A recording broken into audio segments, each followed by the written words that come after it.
Welcome to the Dean Show. I'm with Dr. Laurence Brown. Let's get right into it, Dr. Laurence Brown.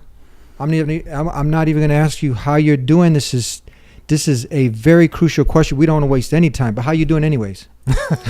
What? Assalamu alaikum, Eddie. Alaikum salam. Tell me, how do atheists explain our existence? Good question. Well, I mean, the bottom line is that atheists explain the existence of the universe through the Big Bang and the diversity of species through evolution by the process of natural selection. What I find interesting is to take these explanations back to their origins. And in that regard, what I think I would like to just talk about today is exactly that. So, for example, I'm 57 years old. 40 years old, when I was in college, they were teaching the Big Bang, but the theory was very different from what it is now. They were teaching back then, they were teaching a primordial dust cloud. Are you familiar with this? No. Okay, well, the concept was, obviously, we have so much nowadays. So much matter and energy in the universe. Where did all of this come from? And the belief back 40 years ago was that everything compacted into a hyperdense core and exploded out into the universe that we have today.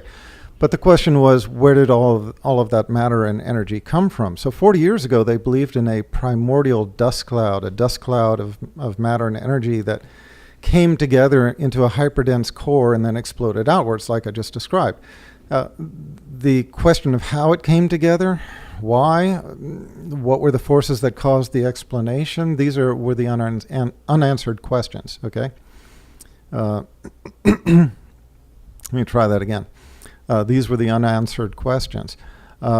So then the theory kind of evolved to the point where they suggested, scientists began to suggest, well, with any explosion, things decelerate. They, initially they're expanding outwards, and it slows down. So it just makes sense that as the universe is expanding, things are getting farther and farther away from one another, and they will decelerate, they will slow down in the expansion. The forces of gravity will be pulling against the expansion. At some point, the forces of gravity will overcome the forces of the expansion, and the expansion will stop, and then the forces of gravity will overcome the forces of expansion, bring everything back together, and that was the big crunch. Basically, the universe collapsing in upon itself under the forces of gravity, forming another hyperdense singularity, which would then explode outwards again. So you would get this sort of endless series of big bangs, big crunches, big bang, big crunch, okay? The problem was that when they measured the expansion of the universe, they found that instead of slowing down, the expansion of the universe was in fact speeding up. Kind of surprising, huh? Yes. Not what you'd expect. Mm-mm. I mean, have you ever seen an explosion that sped up? You set off a firecracker and things, do not fall to the ground. They just go off forever. So in any case, this was the point. So they found that the expansion was in fact speeding up, and could not explain this. So now we have the concept of the multiverse. They said, well, then there must be multiple universes, other universes out there that are pulling upon our universe, causing the expansion and so on. And again, another theory that has absolutely not a shred of evidence. But this is how the scientists are explaining it. Now, the point is that the theory of the Big Bang has come to the point where the most accepted model in this day just says, okay, there was no primordial dust cloud. Using physical principles, the most eminent physicists, nuclear physicists, and so on, basically extrapolated backwards and developed what is now known as the Penrose-Hawking model of the Big Bang, or of the singularity, which is basically that before the singularity formed, get this, there was no matter, there was no energy, there was no space, there was no time. Nothing. Now, I mean, no matter, no energy. Wow, that's amazing. But no space? No time? Absolutely nothing. In this model, scientists have basically shown that before the Big Bang, it doesn't leave room for anything except for a transcendent creator. I mean, can you think of anything else? Anything else that could exist without matter, without energy, without time, without space? What could exist in that? Nothing. And so in this way, now this is the accepted model of the Big Bang at present. And this model conforms more with our religion than it does with science. Because our religion tells us that before creation, there was a creator. Okay? And that explains how everything came into existence. But scientists are not able to explain how the Big Bang happened. If there was no matter, space, energy, or time, where did the singularity come from? What forces acted upon it to cause an explosion? How did the whole thing happen? It's kind of fascinating, huh? Amazing, yes. I mean, the scientists have basically extrapolated backwards using principles of physics and proven that nothing could have existed except for a transcendent creator. Now, here's where we get into something I think is just kind of fun, and that is that it's been pointed out that because science cannot explain where the singularity came from, how it exploded, and how the process happened to create such an intricate and perfect universe, because they cannot explain this, they've come up with this saying that that basically the atheists are saying, give us one free miracle, and we can explain the rest. Give us one free miracle, and we can explain the rest. And look, science does not work that way. What kind of scientist says that? But this is, and the scientists aren't really saying that, but, not explicitly, but implicitly, that's really what it comes down to. They're saying, we can't explain this. We can't explain this. So why should we believe in them if they can't explain it? But they're basically saying, give us this free miracle and they can explain the rest. But first of all, no, you can't have it. You can't have this free miracle. You're going to tell us that something came from nothing. You're going to tell us that it exploded for no reason. You're going to tell us that it became everything. And you expect us to believe that? Why? I mean, why exactly? Do you know Freddie Prinze Jr.? Freddie Prinze Jr. Tell me about him. Okay, he was a comedian back in my day. When I was a child, a very famous comedian. And he had this stage routine. He got off this very funny line where he was talking about how people basically curse other people out in different areas of the country. Yeah. And I forget exactly how it went. I remember the punchline, but the first thing was like, in San Francisco they say, you can imagine the expletive, to tell a person, and then in New York they say, ta-ta, and in Chicago they say, and in Atlanta, whatever, and then he came around to one of the big cities and they say, in such and such city they say, trust me. Why?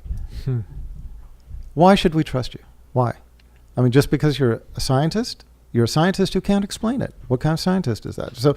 So look, the point is that they're saying, number one, give us a free miracle, we explain and can explain the rest. No, we're not going to give you that. Okay, you got to explain. You say you're a man of science. You say, you have boxed yourself in. You have painted yourself into this corner. Okay, but I tell you what, I'll make a deal with you. I'll give you that free miracle, but you've got to give me one. Is that a fair deal? Sounds good to me. What's the deal? Okay, well, look, this is trade-off, okay? Mm-hmm. You're telling me to trust you. You're telling me to give you a free miracle. I'm just saying, okay, fair is fair. I tell you what, just for the sake of argument, I'll give you that free miracle. All right? You're saying that the singularity came from nowhere and exploded into everything for reasons you don't understand, and yet you're asking me to give that to you. Okay, I'll give you that, but give me one. Give me a miracle, okay? The miracle I'm asking for is give me the existence of a creator, which makes more sense in the model you've described than your explanation, which is nothing, okay? At least my explanation makes sense, okay? A transcendent creator that existed beyond the limits of space and time, the one who created everything. Now at least we have an explanation, but okay, that's your miracle, this is mine. Now let's see where we can go with it. I said I'd give you one miracle, right? Now, and let's make this like, an open invitation. We'll call this right? the atheists and the miracles. Okay. A miracle. The miracle for the atheist. The miracle for the atheist. To the Richard Dawkins out there, okay? To the Sam Harris out there, to anybody who wants to try to refute this. Here's the deal, okay? We've Open challenge to all atheists out there from Dr. Laurence Brown. We've given you that miracle, okay? Go with it. Now you have to be fair. You have to give us the miracle of a transcendent creator existing before all of this happened. Now let's go with it from there. Here's the problem.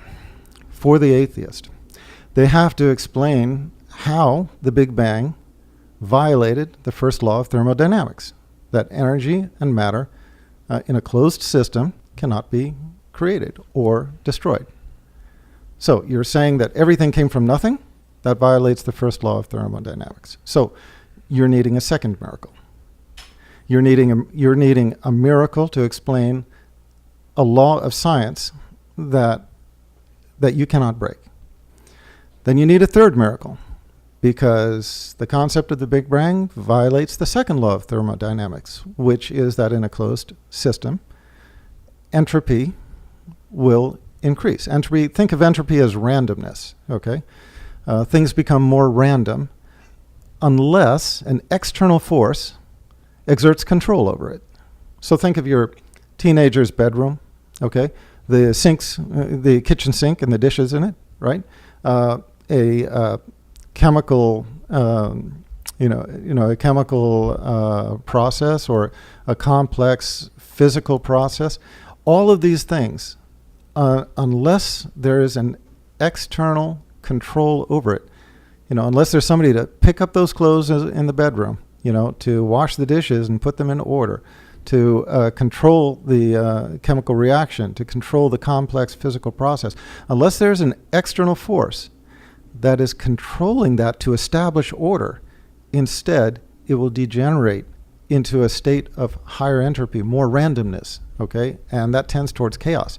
And so the scientists are basically saying that the second law of thermodynamics is that everything degenerates into chaos or into increased entropy, increased randomness, except for the one most cataclysmic event in the universe, actually the creation of the universe, and that is the Big Bang, the explosion. No, in that case, it all happened. Everything came from nothing, and it expanded out into this universe of such intricacy that it is defined by this huge number of finely tuned physical constants. So that's the next miracle they need. So they need, it was one miracle. It's one miracle. Okay. Now there's more. All right, I'm saying fair trade. Yeah, one okay? for one. But they're gonna need more now. Yeah, I'm saying, look, okay, just fair trade. I'm giving you the miracle of the singularity being there and exploding, but now you've got to give me the miracle of there being a creator. Okay, and let's work from there. I can explain everything from the first miracle you've given me. There was a transcendent creator who created everything. He used the singularity. He created the singularity. The singularity didn't come from anywhere. He created the singularity. It exploded outwards under his control, which is why the universe exists in the perfection that it does, because it's under his control. This was the mechanism that our creator used to create the universe. Okay, Mm-hmm. that that something did not come from nothing. Okay? There's a very important difference. Something didn't come from nothing. That only applies to a closed system. A closed system with no creator. Something came from the creator. It's the creator who created it. Okay? It's the creator who controlled it. So again, second law of thermodynamics. That's the external force controlling the expansion of the universe and keeping it from degenerating into chaos. Right? But for the scientists, they need a second miracle. They need to be able to explain the violation of the first law of thermodynamics. They need a second miracle, a third miracle. They need to be able to explain how the expansion of the universe violates the law of entropy. And they need more miracles because it just goes on and on and on. Evolution. Okay, you get to the point where they are saying, they are explaining the origin of biologic species, animals or plants, so on. They are explaining the origin of biologic species and the diversity within those species by the process of natural selection. Stop. First of all, where did the biologic species come from? That is, have you ever heard of chemical evolution? Tell us for the audience. Most people probably haven't. Okay, chemical evolution. Chemical evolution is the process by which, it's the theory, but it's the theory is that in the beginning there was no biological material on our Earth. It was all base elements.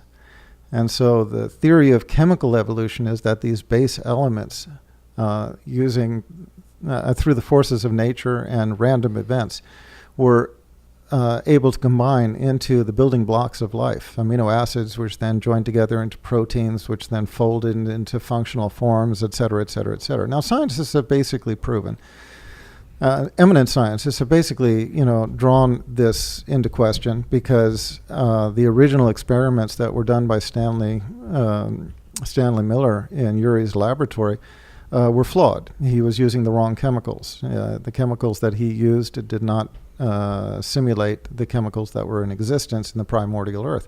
But furthermore, when you extrapolate out the statistics, when you do a statistical analysis of how many events would be necessary, how many random events would be necessary to lead to the development of just simply one functional protein, okay, the chance of that happening exceeds the number of events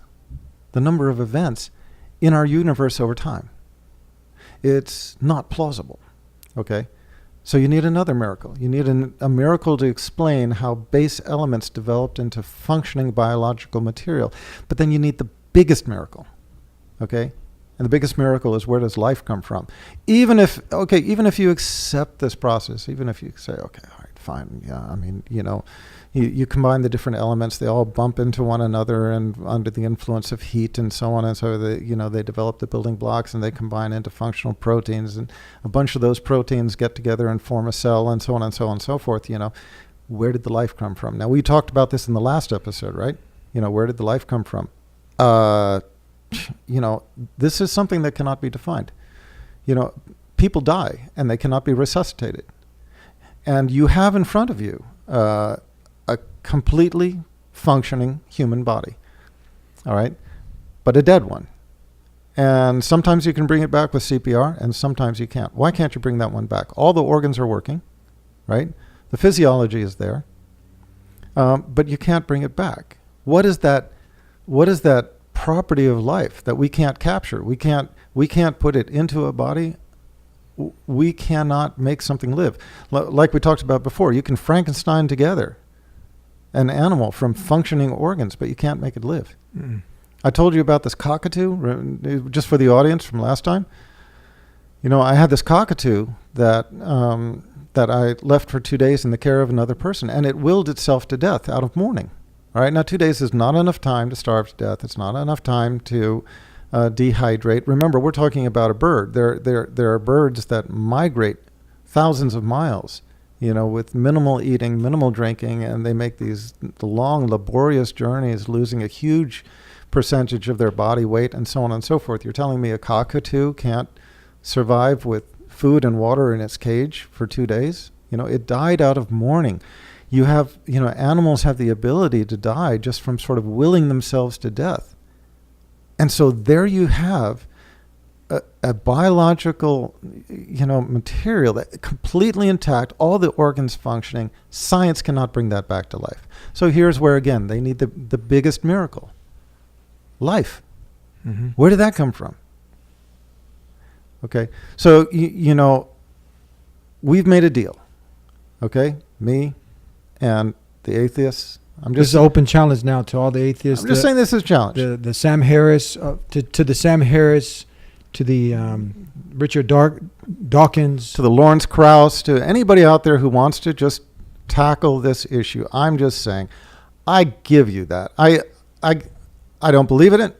I mean, there's no reason why I should give you that the singularity just came from nothing and burst into everything. But to be fair, I give you that if you give me a transcendent creator. Both of them are, amazing concepts. But the atheists are always asking, okay, who created the earth? Well, God. Well, who created the universe? Well, God. And then they say, well, who created God? Okay. And they say, gotcha. Okay, all right. You ask the atheist, okay, who created, where did the earth come from? Oh, well, that came from, the Big Bang. Okay. Where did the Big Bang come from? Well, that came from a singularity. We know that from the Penrose Hawking model that, the singularity formed. And okay, and where did the singularity come from? Ta-da. Same argument. This is why it should be a fair exchange, okay? They can't answer that argument, okay? And I can't answer, where God came from. All I can say is, I believe in God and his messengers.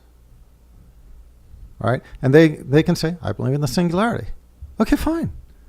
But now, let's move from there. With the concept of a transcendent creator, we can explain absolutely everything.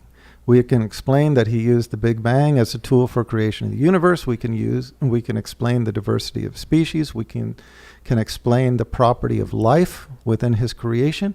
We can explain, the creation of something from nothing. It wasn't something from nothing. It was something from our creator. We can explain the control over the universe, why our universe is defined by all of these exquisitely fine-tuned physical constants. And we can explain many other things as well that cannot be explained with atheism. Atheism requires a miracle separate from the first one to explain each one of these things, and many more. And such a long list that they cannot explain. I'll tell you a funny story. I was watching a video on YouTube. Okay, Richard Dawkins was asked, where did life come from? And from what I remember, you can look up the YouTube video, but he was asked, where did life come from? He said, I don't know. He said, but I have faith. If I remember correctly, these were his words. It's hard to go back, but I remember being so struck by what he said, because I think he used the word faith. I think he said, I have faith that science will figure it out. And I was watching this and I was thinking, well, happy days. Mm. So now we see that Richard Dawkins is a man of faith. It's just that he's worshiping something else. He's worshiping science, or he's worshiping his own intellect. This is their God. Mm-hmm. Their God is themselves, their minds, their intellect. Tell us, we're almost out of time, so that's the one thing, the open challenge, the miracle, and where do they go from here? The sincere person, not the one that's stubborn and resilient, and someone who's really, and many have come out of the shell. Where do they go from here? We have a couple minutes. Okay, just very quickly. A sincere, humble, truth understand. seeker, likes what you have to say, and it makes more sense. Where do they go from here? Okay, I understand. First of all, I invite you to my website, leveltruth.com. It's changing name to drlbb.com. That's not doctor the full word, but just drlbb.com. So I invite you to go there. But the main thing is that, as we have spoken about before, I think the main difficulty for most scientists when they have an awakening of belief, when they start out upon a spiritual quest, is that they cannot find a religion that conforms to their scientific beliefs. They just can't do it. And my point is, science criticizes Christianity on the basis of their theology. Okay, science criticizes, scientists create, back up. Scientists criticize Christianity on the basis of its theology. Now, so do I. Okay, I criticize Christianity on the basis of its theology. Read my works, The First and Final Commandment. Read Misguided. They're free downloads from my website. The message is that there is a religion out there that conforms with what we understand of scientific principles, and that religion is Islam. Think about it. Think about it. Most atheists know that I'm telling the truth. When I point out to them, you never criticize Islam on the basis of its theology. You always criticize Islam on the basis of things that you don't like, most of which are wrong. You just don't know it because you haven't really looked into it in depth. You've dismissed it because you've heard Muslims are terrorists, women are subjugated, stoning of the infidel, or stoning of the person who commits adultery, et cetera, et cetera. You don't like these things, and you say, okay, no, that can't be the right religion. That's not the way to choose a religion. Learn the theology. This is a religion that believes in one God. This is a religion that believes in the continuity and the chain of prophethood, and the books and the messengers that came along with it. What problem do you have with that? Okay, if you study the religion, you will also find Islam is a religion of science. It's the religion in which most of the sciences took their origin, because Muslims were encouraged to gather knowledge. So that's where physiology came from. That's where medicine started. That's where mathematics, chemistry, physics, so many of our sciences were born out of the Muslim, out of the Muslims following the commandment to seek knowledge and to develop knowledge. So not only is that a religion that conforms with scientific principles, that's a religion that basically is the beginning of most of our sciences. What were we calling this again? Atheists, the miracle that atheists need? What was it again? I would call this the Atheist Muslim Deal. This is the deal. I like the Atheist Muslim Deal. Open challenge to this atheist Sam Harris. If his people get in touch with our people, and then he wants to come on and have a nice talk with you here on the Dean Show, are you open? That sounds fine with me. The challenge is there. Thank you very much. We're out of time. Thanks so much. Thank you for tuning in. Follow, like on our Facebook, Twitter, subscribe. If you haven't already, answer the challenge. We'll see you next time. God willing, peace be with you. Assalamu alaikum.